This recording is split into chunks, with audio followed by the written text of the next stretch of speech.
Again, our training today is brought to you by San Bernardino County. Be sure to take advantage of the several resources they have available for employers like you and sign up for the January 7th labor law update. That's just around the corner. I'll pop a registration link into the chat box shortly for that. That'll be a great time to get a refresher on all the new laws coming up in 2026 that'll affect you and your company. Today, we are joined by Angelica Villasenor, the Business Services Representative for San Bernardino, who is here to share a little bit more about the resources available for you. Thank you, Stephanie. Thank you, ladies, and thank you, everyone at CEA for putting this workshop together. San Bernardino County Workforce Development Business Services is here to support your recruiting, hiring, and training needs. We have three America's Job Centers, one in Victorville, San Bernardino, and the other in Rancho Cucamonga. Available services to businesses in the county of San Bernardino, as you see it in our flyer. We have on-the-job training. You can receive up to if you receive reimbursement for 480 hours of training for new hires or existing employees. Employers may be reimbursed up to 50% of wages during the training period, including for incumbent workers who take on new responsibilities with wage increase. We also have employer recruitments and hiring events, incumbent worker training, transitional program. We also have layoff aversion services. We also have the free HR hotline. So employers have access to confidential HR support at 1-877-282-3763, offering guidance on compliance, employee relations, wage and hour laws, and more. All the services are provided at no cost and are federally funded through the WIOA program. You can reach me at 909-382-0473 to further discuss our services. Thank you. Thank you so much, Angelica. Make sure you guys write down that number, get those contact information. There's so much great information coming out of San Bernardino all the time. And just a reminder, your labor law update is January 7th. It's our most popular training of the year, so we hope to see you there. It's a great chance to bring your questions and get them answered live. All right, and now for today's presentation, it is Communicate Like a Leader, just a reminder.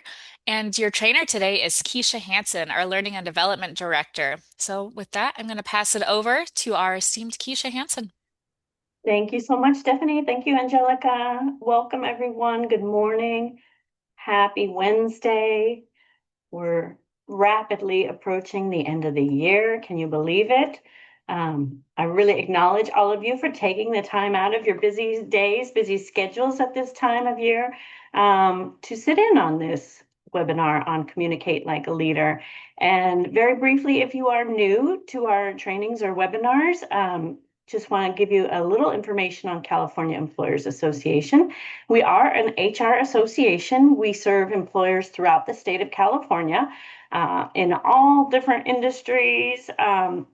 And our goal is really to provide employers with peace of mind through our human resource compliance solutions, which you have access to through that HR hotline for free. So if you've never called it and you have some issues you might need addressing, feel free to give us a call at that special number just for you. We also provide trainings like this, but we can customize it. We can do it on site at your location. We can do it virtual for your staff. And also coaching services. So if any of that piques your interest, by all means, again, call that 800 number that's specifically for you. I also want to bring peace of mind to our lawyers by letting you know that I'm not a lawyer and this presentation should not be relied upon as legal advice. We do partner with several attorneys throughout the state. So if you do have a concern or an issue and do not currently have an attorney, you can again call that 800 number and possibly we can partner you with someone in your area. So today is an interesting topic that usually appeals to a lot of people. Communicate like a leader. And it brought you here for a reason. So I'm going to get a little bit into that in a minute. But in the short time that we have, we really want to kind of touch on what are some of the challenges that leaders specifically are facing today when it comes to communication? And this may be a refresher. It may be, oh my gosh, we're having some issues. How can we communicate more effectively? So we'll touch on some basic principles, which are really critical principles of communicating effectively as a leader. Also, not forgetting how important active listening is as a leader. That's really your opportunity to get that wealth of information and knowledge from your employees, from your staff, even your colleagues and peers. And then we'll end today, hopefully on a positive, but preparing for difficult conversations. We do a lot of trainings at CEA, specifically with managers, supervisors, leaders, new and seasoned managers. And there is always a hesitancy to, how do I have this conversation with this person? We tend to avoid them. And at CEA, we know when we avoid conflict or any kind of difficult conversation at work, it usually spirals or dominoes, and has a negative impact. So we'll talk about some tools. But as Stephanie said, this is interactive, even though I can't see you and there's no audio. There's a lot of opportunity to put some comments in the chat and also participate in our polls. But as I mentioned, critical communication is so critical, and I just thought this quote was interesting from Warren Buffett, who, if you don't know, is an inventor, businessman, philanthropist. And this was from an article that he did from Inc. magazine in 2020, and he was highlighting 4 life choices that you need to abide by from his experience. And one of the key ones was continually improving your communication skills, because as he said, being a great communicator can increase your value by more than 50%. And if we think of our workplace, and if we think of what we do as leaders, as managers, as supervisors, as employees, everything we do is communication. So if we can master and hone in on those communication skills, it can definitely increase our value, our relationships, how we work with people, our culture. Everything can be impacted. So again, glad that you're taking the time today to really reflect on maybe what is happening in your work environment, what you might want to improve personally, professionally. And that is my opportunity for you to answer this question. So again, you came for a reason when you saw the title. What communication challenges are you currently experiencing as a leader? Those could be things that you're just observing in your own work environment, or something professionally. Maybe your message isn't getting across, and put those in the chat. We're all friends here. You're not alone. We all struggle with communication at times, and we're all always, it's a work in progress. So what are some of the challenges we'd love to hear? And then I'll share some of the feedback that we've received from employers throughout the years on what challenges they're experiencing, because we are in a different workforce, right? It has evolved, it's changing rapidly. Sometimes that is one of the reasons for a lack of communication or communication challenges, is we're doing things at such a lightning speed that we're not taking the time to really understand what people are saying, and really clarifying things.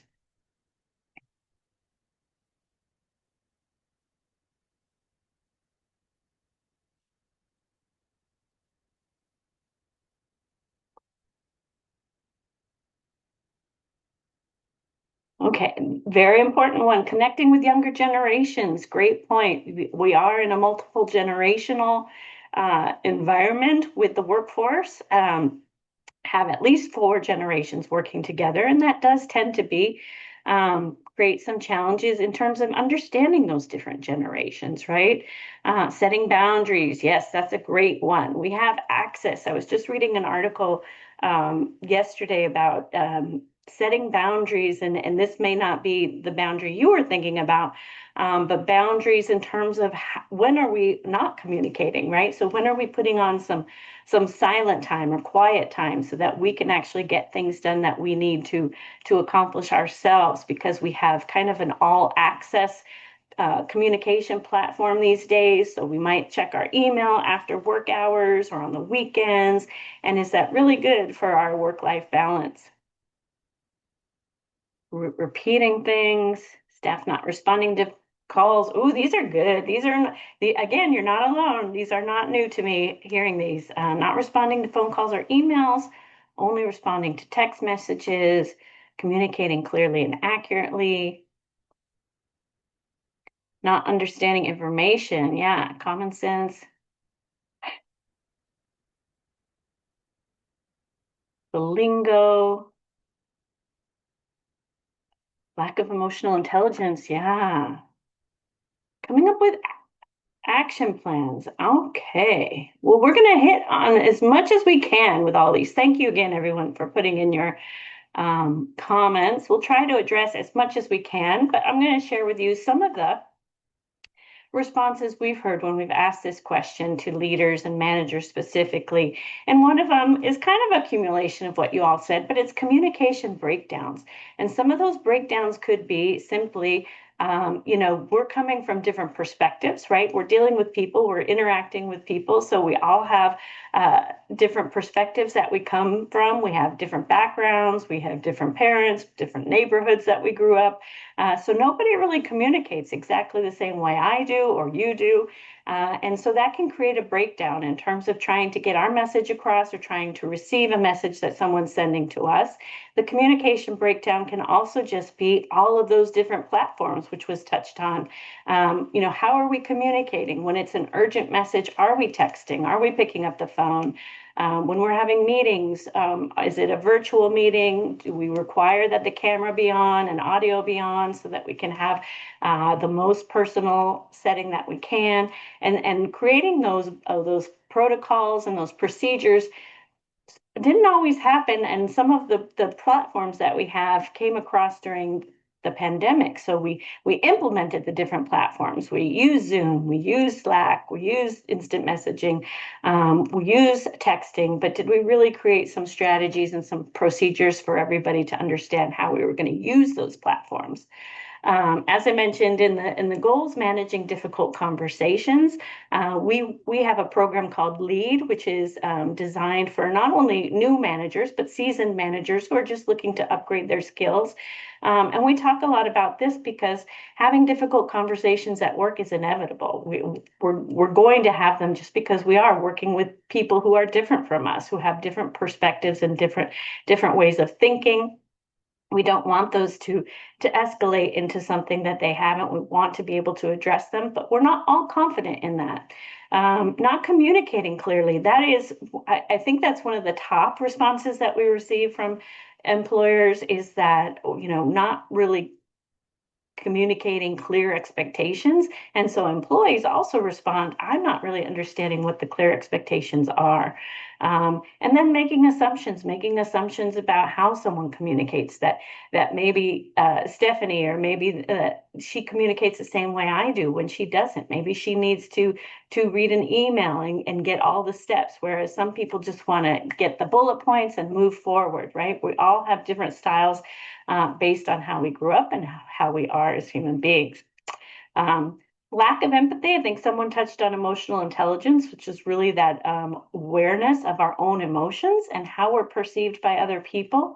Also, how we show empathy, putting ourselves in other people's situations when we are experiencing uncertainty and times of crisis, which we all have in the last several years.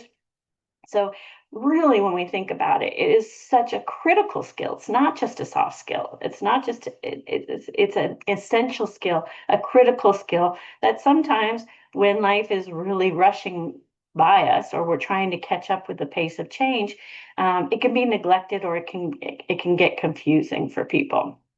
So the areas that you would really like to focus on, if you think of your own professional development. And again, this could be just refining it, or it could be enhancing those skills. I'm going to pull it up right now. What are the ones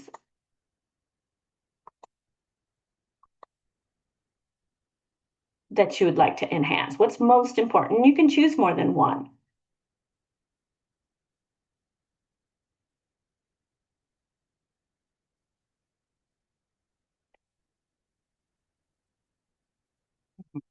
There's a lot of you here today, so I'm giving you a couple extra seconds to think about that. And I know I'm putting you on the spot, but probably you've been thinking about this, and hopefully as we come into the end of a year, it is that time of reflection. It is that time to think what's been going well for me and also for the organization, and what are some things we can improve upon. So this is a great time of year to kind of reset and think of what are some actions that I can implement for myself and for the organization.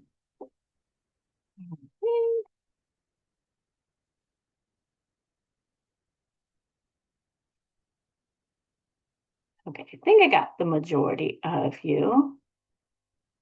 So yeah, I mean, all of these are super important. 62% of you, though, said clear and concise messaging, and that is so important. It affects so many areas of the work environment. The more clear and concise we can be when we're communicating a message, then people will understand. The more clear guidance they have, they know what to do, right? There's more confidence in that. So yeah, we'll definitely talk about that. Managing conflicts came in second. We'll definitely talk about having those difficult conversations and giving feedback. And it may be surprising to some of you, but really employees do want feedback. They want to know how they're doing. They want to know when they're doing something well so they can continue to do it and do it well. And they want to know in areas how they can improve. I think with feedback, though, we also have to keep in mind, how are we giving that feedback? How are we providing that feedback? Are we preparing? Are we in the right mindset when we're providing that feedback? So we'll definitely touch on these. Awesome. So when you think about communication, there's some basic principles for leaders. And again, it's keeping in mind that everything we do is communication. And especially as a leader, everybody's looking to you to determine how do we communicate, right? We're the role models, we're setting the tone, we're presenting the protocols and the procedures and hopefully abiding by them, right? We're walking the walk and talking the talk. And we're in a fishbowl. Employees, new and seasoned, are looking towards us to say, gosh, is that how we talk around here? Is this the way that we communicate? Whether it's, picking up the phone, responding to an email within a certain amount of time, we're the ones that are presenting those protocols and procedures. So keeping in mind, everything we do is communication. If we're not communicating, that's sending a message, right, to people. If we're over communicating, say we're in a meeting and we're the only one talking, that's sending a message to the team as well. So the biggest thing, as we mentioned, emotional intelligence is being aware of how we communicate to people. How are they perceiving and receiving the information that we present? Number two is communicating those clear expectations. When we communicate those clear expectations, it really gives the team something solid to stand on, right? And I think some of the reason those expectations aren't as clear anymore is because we are experiencing a lot of change in the workforce. And sometimes we're so rushed to make that change that maybe we didn't set aside, well, how are we going to make that change? And did we explain it to everybody? And does everybody know the why behind why we're making this change? And sometimes we want to give that opportunity for feedback, right? From our employees to say, well, gosh, why are we making this? And this isn't working well. So we want to set those clear communication messages from the start so that we have something solid to stand on.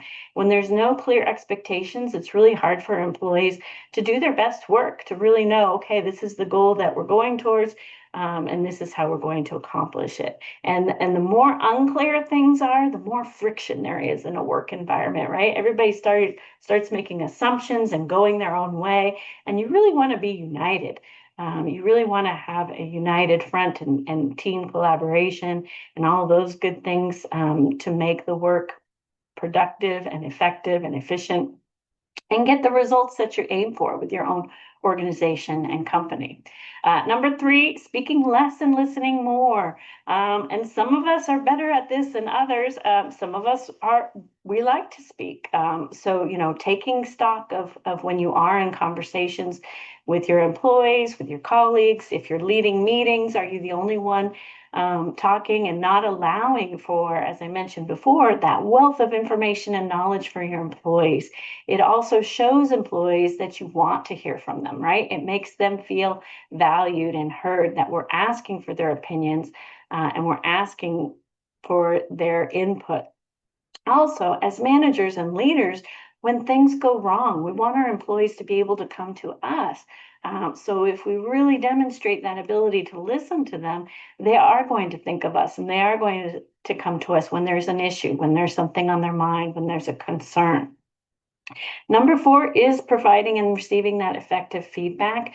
It can be a huge motivator for employees. If you're familiar with Gallup, they're the organization that does a lot of research around employee engagement in the workplace. And they have a study that shows the main 12 engagement elements, and one of them is that employees need to be recognized at least every 7 days to be engaged, right? And that doesn't mean just giving someone a high five or saying great job, but something specific that you can acknowledge what they did and how they did it well. And then the final one that we'll touch on is shying away from those difficult conversations. We want to be able to address conflicts quickly and calmly, which we'll touch on again, that connects with emotional intelligence. If we're not in the right mindset, do we really want to address that difficult situation right now? Or do we need to calm down, pause, and then schedule that time to have it when we're in a calmer state? So one of the ones, it was the main one on the poll, communicating clear messages. How do we do that? Especially if it's a really important message that we want to send to our employees, we want to be able to convey important information. So going back to the questions, conveying the what, why, and how. When you really think about it, and you probably will have to think about what needs to happen, why it matters to the organization, and why does it matter to the employees? Because you need to know that employees always want to know, how is this going to impact me? What's in it for me, right? WIIFM. So explaining the what needs to happen, the why it needs to happen, and how we're going to act about it. And in any of those cases, you can pause and ask for questions for clarification, right? So really preparing, what are the things that we need to have happen here? When all of those are present, when we're communicating, teams tend to understand more the priorities and feel motivated to move forward. When it's really unclear and we're just giving one direction, then again, it's going to cause a human instinct of us to make assumptions about how this is going to go, whether we're on board with it or not, whether we have buy-in. When it's really been explained to us well, we've been asked our input on it, we tend to have higher buy-in with that decision. Being transparent, really being as honest as we can when we are sending those messages. Again, you may not know everything and you may not be able to give all the information, but this is what I know right now, is a great statement that you can give people if you're in transition, if you're in the process of making a change, or undergoing something new for the organization. This is what I know right now, right? So you're communicating, you're keeping in touch with employees so that they know as much as you can share with them, but being honest, because it also reduces people being, again, speculative, making assumptions, and going to that fear of the worst, right? The worst that can happen, because the unknown, we all tend to, when we worry, we predict the worst. So we want to make sure we're as clear as we can to put people at comfort and at ease, and to build that trust with our employees. And then it is our responsibility, when we are the communicators, we're sending a message to a group of people or even one person, whether it's email, whether it's text message, whether it's phone call, we want to check for understanding. We want to make sure, because it's not just about the message, it's about, how did you understand this message? Do you need clarification? Do you understand? So doing that up front may help you eliminate or reduce the amounts of times you have to give instructions to someone. Asking in the moment, does anybody have any questions about this? Have I been clear?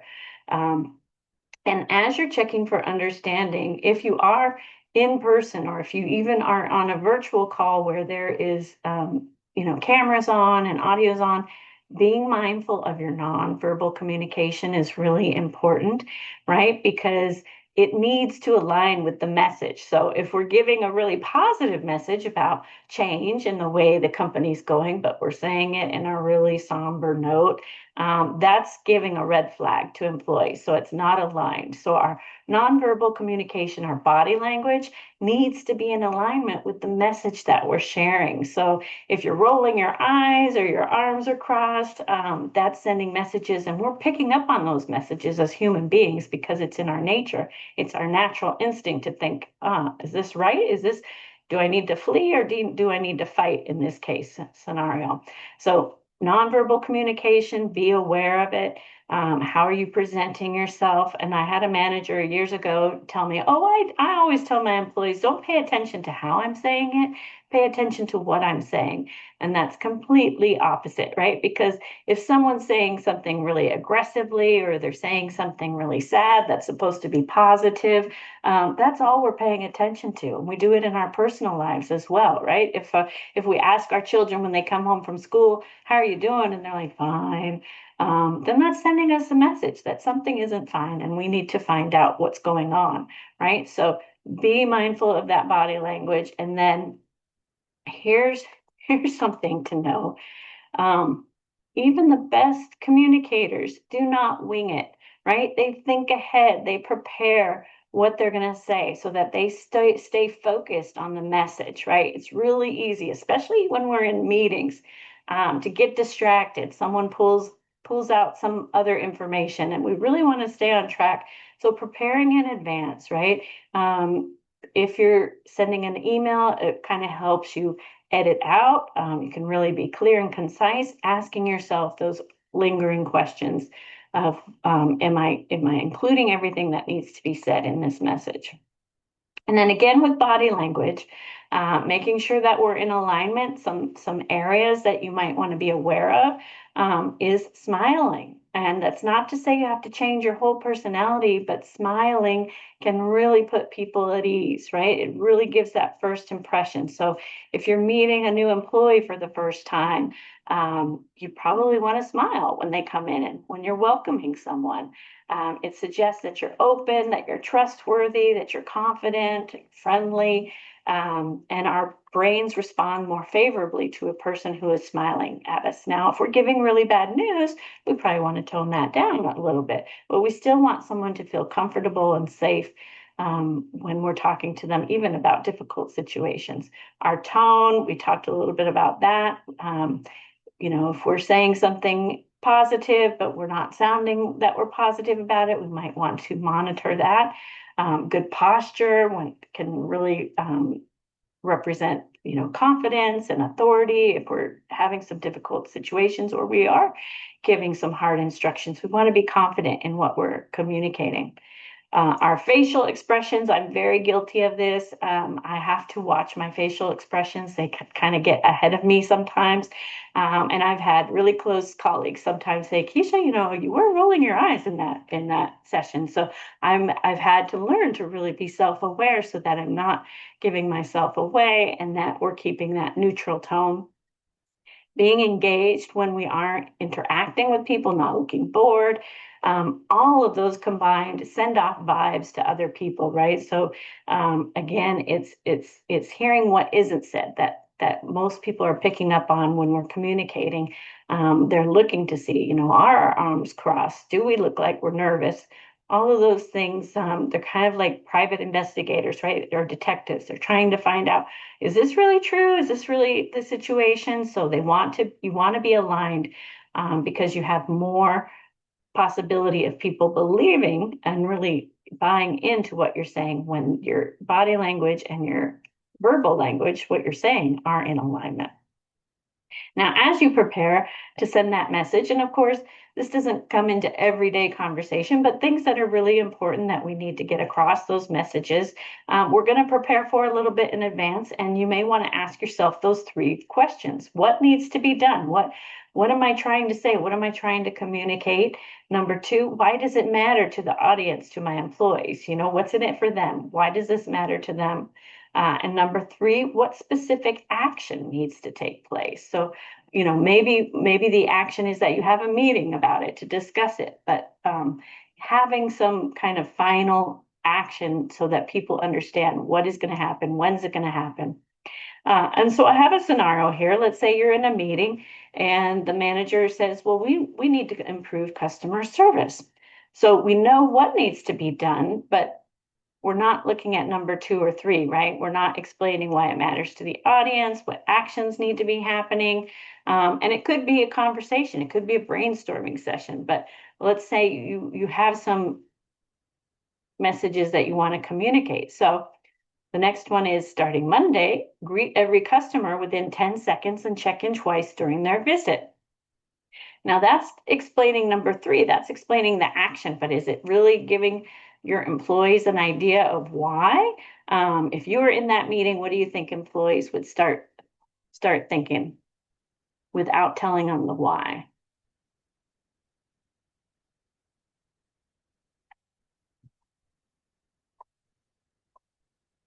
Any ideas?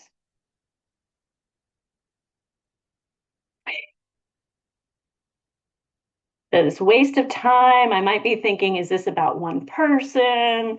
The customer service is bad. Yeah, who's at fault? How is this impacting us?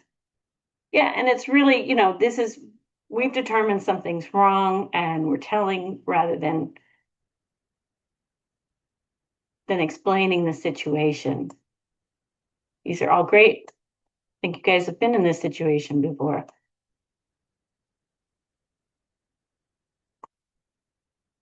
So then the next one is starting Monday, greet every customer within 10 seconds and check in twice during their visit so they feel welcomed, cared for, and supported throughout their experience. Now, this is explaining the why for the customers, right?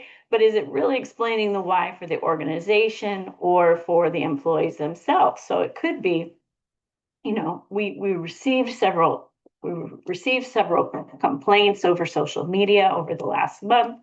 And as a result, we're starting to see a drop in sales, right? So we want to explain the why we're doing this. But again, I think someone kind of nailed it on the head, really giving that harsh, this is what you need to do, rather than asking people, what do you think we should do from the beginning? We need to improve customer service. Does anybody have any thoughts or ideas? Or this is how we've come about, we've had a meeting and this is some thoughts on what we should do. But really kind of having that dialogue, right, between employees. So again, they have an opportunity to voice any concerns, any issues, and they're really finding out why it's in it for them, right? If we have a reduction in sales, then that could jeopardize people's jobs. Customer service is important, right? Because it's critical. We all have some customer, and we want them to feel welcomed. We have competition, right? All of those things. But I think emphasizing, how is it aligned with the company's mission and goals, right? Is really for customer service, customer satisfaction. How is it going to bring the team together, getting that input and having that dialogue. So it kind of just gives you a guide. What do I really need to communicate in this meeting? And am I including the why and what actions need to be taken? And am I including people that might have good ideas on what to do with this issue or situation? Awesome job, everyone, with your participation. Now, as we all know, we have multiple communications available to us now in this digital age, which leads to less face-to-face communication, lack of that body language, those nonverbal cues and clues. Our default in this digital age is email. We tend to use email as our default communication, which leaves a lot to be desired because you don't pick up on the tone. You assume, you make a lot of assumptions about things.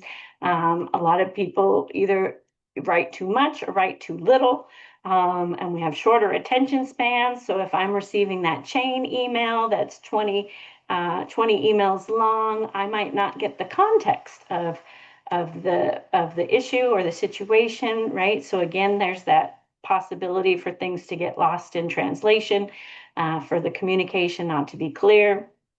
And then we have so many distractions. So even when I am looking at my email, I might have an employee coming to me to ask me a question. I might have my instant messaging going off, all of these things. And we're doing it because we're trying to respond at the speed of computers, which we're not computers, we're human beings. So it results in a lot of misunderstandings, a lot of miscommunication, and a lot of information overload. And again, a lot of companies, especially smaller businesses, um, adapted to some of these platforms during the pandemic. So we might have rushed to get on Zoom. We might have rushed to get some instant messaging so that we could stay relevant and updated. But maybe we didn't put those protocols into place that I think some of you are mentioning. So it is really important to establish those communication protocols from the start. The person or someone mentioned, people aren't responding to emails or responding to phone calls, and that's procedures and systems that need to be in place, right? What are the protocols that we have for responding to an email? Is it respond by the end of the day? Is it 24 to 48 hours? Is it after? Are we responding after hours? We need to make sure that we have those really clear so that we can communicate those to all of our employees, right? And it might be time for a reset. Maybe you don't have those in place and you need to rethink, how do we do meetings? I had a discussion. I was on site the other day in Pasadena, and we got into a pretty heated discussion about some of the leaders not showing up to the meetings on time. And I don't know if you guys know, but we're having more meetings than ever before because of all this wonderful technology.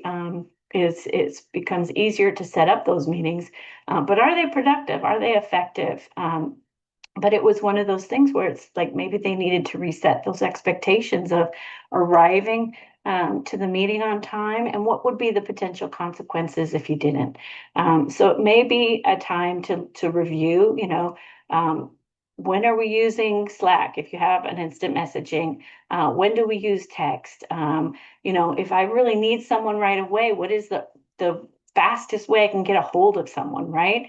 And if, again, can be really challenging when you're not in the same location, right? If you're not face to face, if someone is working remote or hybrid, it's really important to establish those protocols of, if you're working at this time, I need you to be available for a call. And if not, that you respond at least within the next hour, the next 3 hours. I know we have those in place at CEA, so everybody's on the same plane. Everybody knows what to expect, and we look towards our leaders to make sure that they're doing it too, right? Walking the walk and talking the talk.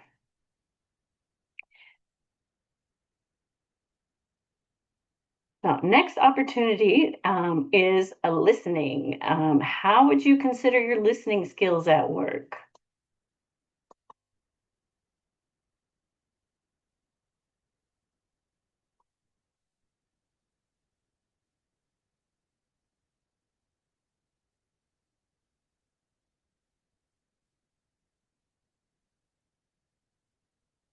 Oops, wrong.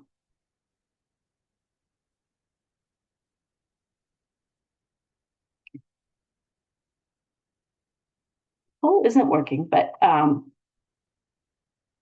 okay, everybody already went to the chat. Thank you guys. And this is communication. We rely on technology sometimes, so you guys already were being proactive. Yeah, but this is so important. And if you think of, the reasons why, and I'm so, thank you so much for being honest. Sometimes I really need to improve on this, or sometimes I listen, but I get distracted.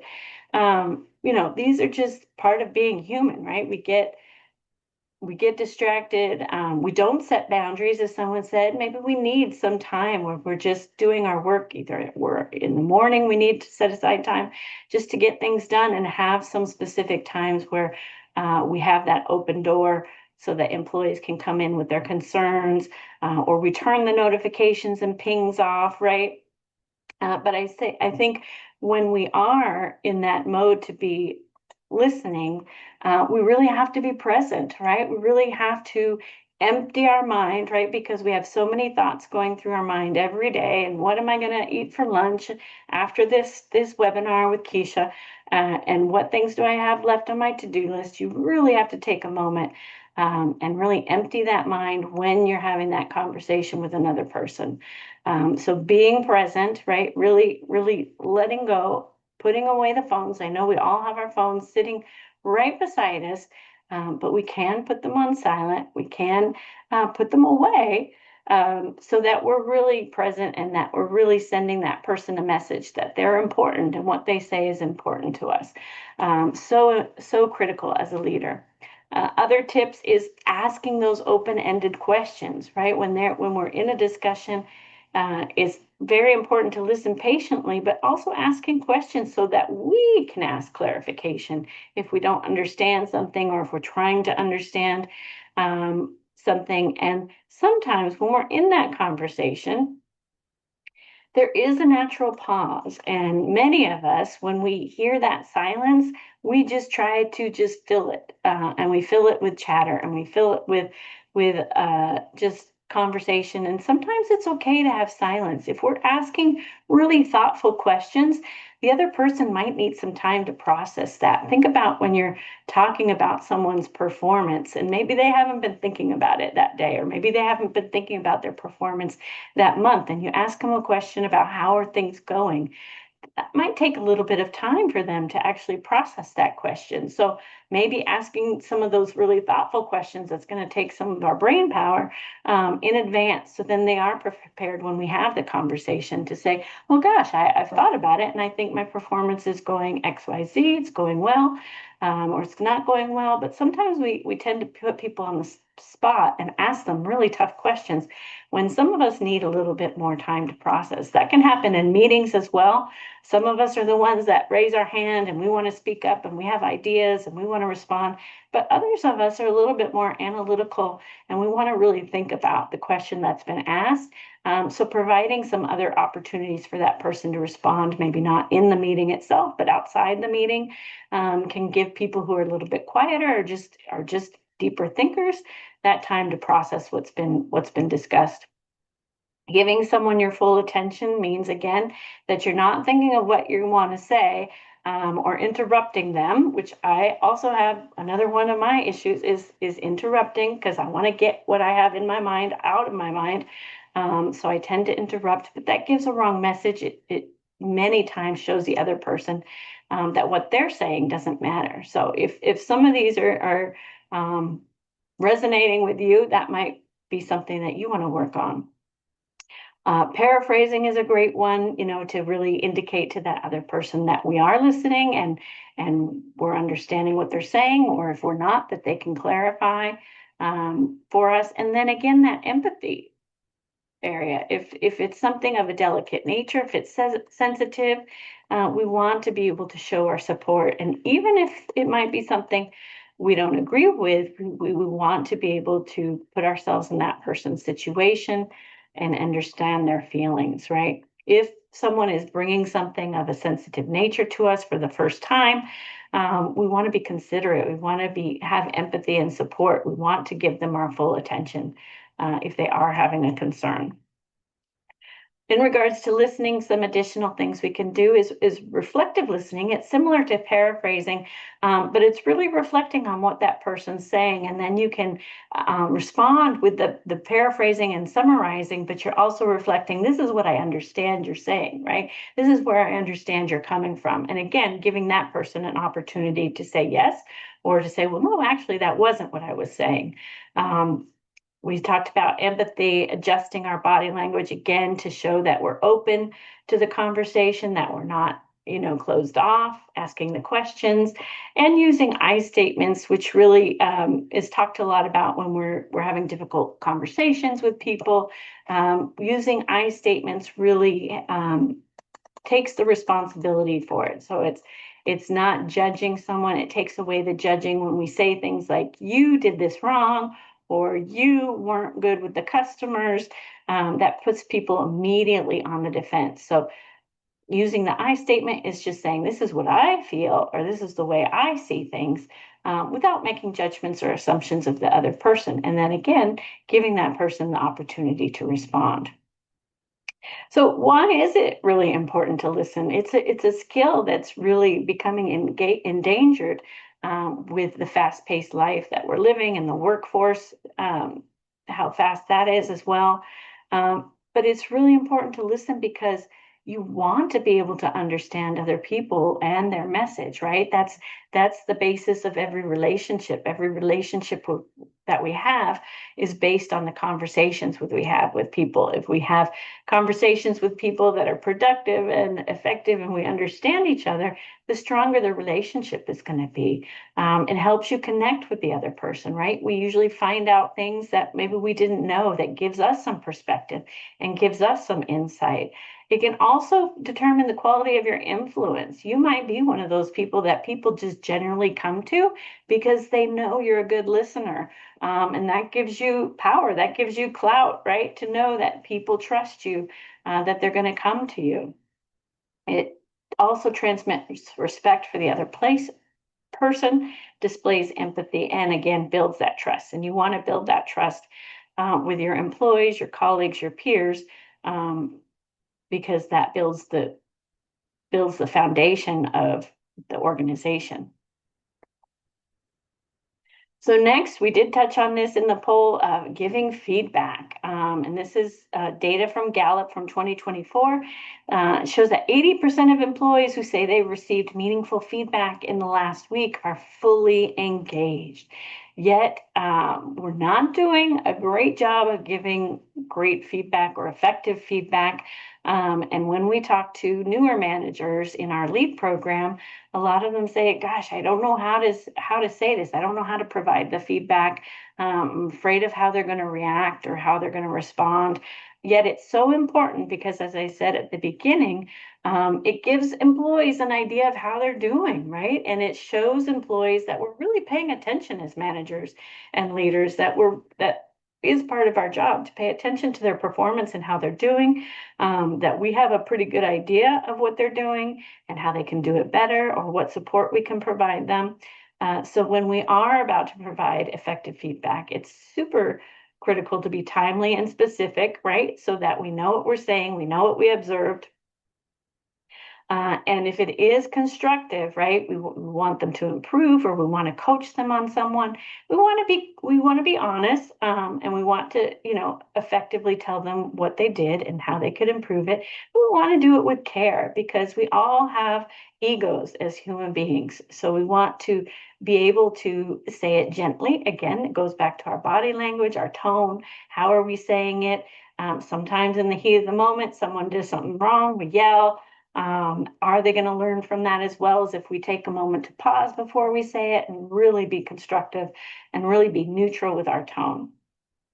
So that creates that safe space for that two-way dialogue, because when we're giving that information, especially if it's coaching or if it's evaluating someone's performance, we want to allow them their observation as well, asking them, how do you think you did in that presentation yesterday? How do you think you did in that meeting? And so that we're getting to that mutual place. And then there's generally 3 types of feedback, which we're usually coaching someone to perform, or we're appreciating or recognizing them for what they have done, how they've acted in something, how they've accomplished something, or we're evaluating their performance, whether it's informal feedback or formal feedback in terms of a performance review. So just a few things to think about with effective feedback is, again, as we've mentioned throughout, we want to be clear with that feedback. We want to focus in on one behavior at a time, how they're acting in this area, and then we move on to the next. Really being relevant. Is it really necessary that I mentioned if they got the same results but they did it in a different way? Is it really, do I need to really coach them on it, or can I just ask, how did you get to that point? Timely, specific, being honest. And one thing that some people really miss on is being task oriented, right? So we're not we're not talking about someone's personality. We're talking about the behavior, right? So with customer service, we don't want to say, well, you're really horrible at customer service. We want to say, well, gosh, you didn't respond to the customer within the certain amount of time. So we're really going to focus on the behavior and not the personality of the person, right? And then another thing about feedback is receiving feedback. As a leader and supervisor, it's a gift to be able to provide feedback to others. Again, it can provide motivation for employees. It can give them insight as to where they need to go, and also just feel supported. But also receiving feedback from employees is a gift as well. Really listening to, how do you think the team's doing? How do you think the meetings are going? Can really give us that wealth of knowledge and information from people. So you want to keep that growth mindset, right? We all have egos, but we want to put those aside and really listen to those comments that people have. Take responsibility for our actions and behaviors. If we need to change, demonstrate that we are making efforts to change. And if it gets awkward, maybe we do take a pause or take a break. If someone's really being harsh or critical in not that neutral tone that's creating that open dialogue, then maybe we do take a pause and return when we're both in a neutral zone, right? And then when we receive feedback again, what actions can we take right now? What next steps do I need to do to focus on? So final poll, moving on to those difficult conversations. Which approach to use the most?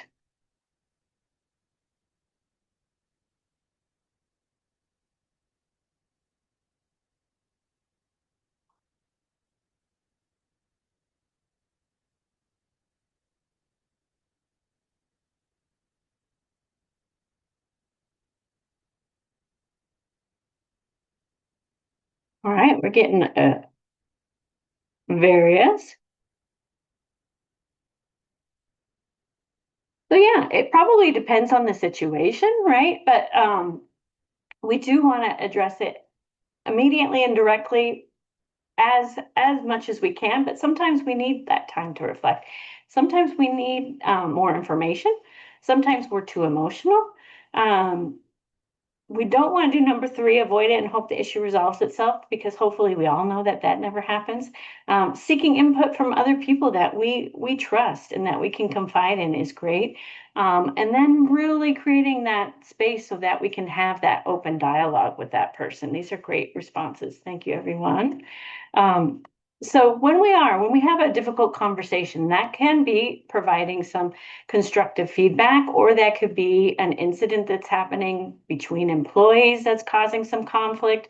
But we want to be able to create that safe space so that we're having an open dialogue. It's a two-way street, right? Whenever communication breaks down, and there's no dialogue, right? Someone is silent or not responding, then we're not going to get the results that we want. So always kind of consider in the back of your mind, what do you want from this conversation? What do I want for myself? What do I want from the other people?